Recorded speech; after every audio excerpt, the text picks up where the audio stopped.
बिस्मिल्लाहिर्रहमानिर्रहीम। अस्सलाम वालेकुम नाजरीन, इकरा फूड पॉइंट चैनल में मैं आपको वेलकम करती हूँ।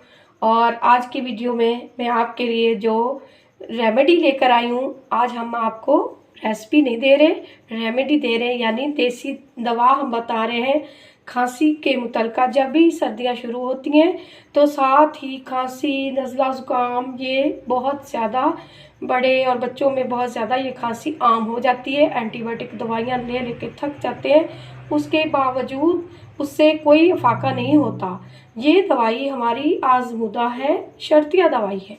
ये दवाई हमारे बड़े बुज़ुर्गों में किसी हमारे अपने ने हमें तजवीज़ करके बताई और हमने तजवीज़ की और उसको हमने बनाया। मैंने सोचा ये आपको भी बनाकर बताई जाए। आज इसके लिए मैं बताती हूँ आपको क्या चाहिए। कोई ख़ास ख़र्चा भी नहीं है इसमें, सिर्फ हमें अमरूद चाहिए। अमरूद और शहद से हम ये खांसी की दवाई तैयार करेंगे। और अमरूद को हमने काट लेना है। आइए हम काटते हैं। तो इसके पीसेस काट के, ये जो छोटे छोटे पीस इसके काटेंगे और तवा हमने गरम करने के लिए रख देना है। और कोई घी नहीं, कोई पानी नहीं, कुछ भी इसमें शामिल नहीं होगा। तो लिहाजा अगर कच्चे हों तो उससे और भी ज़्यादा अच्छी बनती है। नॉर्मल हो अमरूद या पके हुए कोई मसला नहीं, लेकिन हार्ड अमरूद से ये बेहद ही अच्छी दवाई बनती है। तो बेहतर है आप इससे थोड़े कच्चे अमरूद ही लें। इसको आप देख लें किस तरह से हम काट रहे हैं, स्लाइस काट लें इसके। नाज़रीन, आपने इसके बीज जो है वो अलहदा कर देने, इसमें शामिल नहीं करने। पहले मैं शायद भूल गई हूँ बताना। तो आप इस तरह से इसके बारीक बारीक स्लाइस काट लें। तवा मैंने गर्म होने के लिए रख दिया है। जैसे इसके स्लाइस कटेंगे उसके बाद हमने इसको इतना भूनना है कि इसका कलर बिल्कुल स्याह हो जाए, यानी कि इसको जलाना है। चूल्हा हमने जला दिया है, तवा हमने रख दिया है गर्म होने के लिए। अब हम इसमें अमरूद शामिल कर देंगे। आप देख रहे हैं हमने इसमें कोई पानी नहीं इस्तेमाल किया, कोई घी, कुकिंग ऑयल कुछ भी नहीं डाला। इसको इस तरह से फैला दें अच्छी तरह से। इनको वक्फे वक्फे से हम पलटते रहेंगे और जब तक पलटते रहेंगे जब तक ये जलकर राख नहीं हो जाते, स्वाह नहीं बन जाती। जैसे ही ये बिल्कुल जलेंगे तो हम इनको उतार कर पीस लेंगे। नाज़रीन, आप देख सकते हैं इस तरह से इसका कलर हो जाए जब बिल्कुल स्याह, उसके बाद हम इसको उतार लेंगे और इसको हम ग्राइंडर मशीन में डालकर इसका पाउडर बनाएंगे।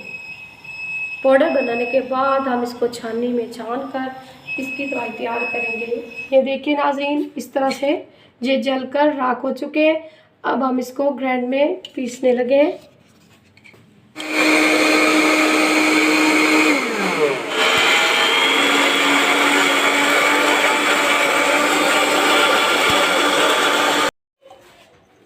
नाज़रीन, इस तरह से हमने इसको छन्नी में डाल के अच्छी तरह से छान लेना है ताकि पाउडर सा हमें चाहिए, कोई ज़रात वगैरह ना रहे इसमें। आप देख सकते हैं पाउडर जो हमने अमरूद के पीसेस काट कर उनको जलाया और जलाने के बाद हमने इसको ग्राइंड किया। अगर आपके पास ग्राइंडर मशीन नहीं है तो आप इसको कुंडी डंडे के साथ भी पीस सकते हैं। और ये ख्याल रहे कि कुंडी डंडा साफ़ होना चाहिए, मिर्चों वाला नहीं होना चाहिए, वरना मिर्चें गले में लगेंगी, चाहे उसको आप जितना भी धो लें। और उसके बाद हमने ये करना है, अगर आपने छोटे बच्चों को देना है तो ये छोटा टीस्पून हमें चाहिए, और अगर बड़ों को किसी को है तो ये वाला चम्मच। खाने के बाद ये हमने इस्तेमाल करनी, आपको बताती हूँ। ये चम्मच हमने इस तरह से आधी ये डाल देनी है और एक चम्मच हमने डाल देना है शहद का। कोई भी शहद आप ले सकते हो। इसको हमने मिक्स कर देना है।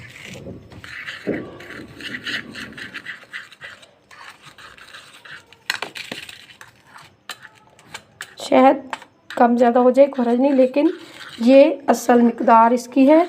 अब आप छोटे बच्चों को छोटी देंगे टीस्पून, और बड़े को ये पूरी चम्मच देंगे। 1.5 भी ले लें तो कोई नुकसान नहीं है। ये देसी चीज़ है, केमिकल वगैरह इसमें कुछ नहीं है और इसका कोई साइड इफ़ेक्ट नहीं है और ये आज़मूदा दवाई है। आप इसको आज़मा कर देखिए। नाज़रीन, जो मैंने आपको अमरूद और शहद से दवा बनाना बताई, ये मुकम्मल बन चुकी है और तरीका भी मैंने आपको बता दिया। उम्मीद है कि आज की वीडियो आपको अच्छी लगेगी और अगर आपको हमारी वीडियो अच्छी लगे तो हमारे चैनल को सब्सक्राइब कीजिएगा। शुक्रिया।